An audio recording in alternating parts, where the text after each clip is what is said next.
আসসালামু আলাইকুম, আমি Tanzila. Welcome to my channel life of Tanzila. বরাবরের মতো রাতে সজাগ থাকা আমার একটা রুটিন হয়ে গেছে। সজাগ যেহেতু আছি, ক্ষুধা তো লাগবেই।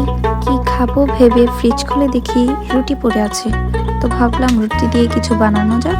সো আর কি, যেই ভাবা সেই কাজ। প্রথমে রুটিটাকে আমি একটু সেঁকে নিলাম, এপিট ওপিট ভালো করে সেঁকে নিলাম। এখন আমি রুটির মধ্যে একটু তেল দিয়ে নিলাম,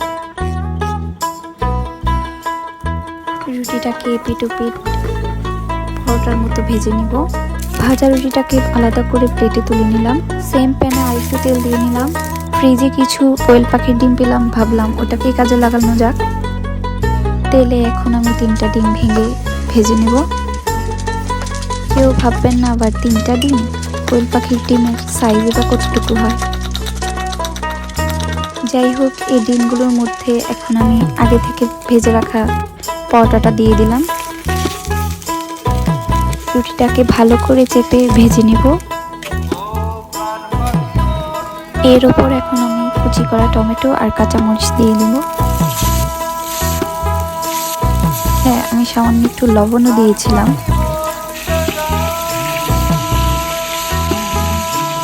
সামান্য একটু টমেটো সসও দিয়েছিলাম। এরপর আর কি, ধনেপাতা দিলাম। মোটামুটি ফ্রিজে যা পেয়েছি সব কিছুই অ্যাড করেছি।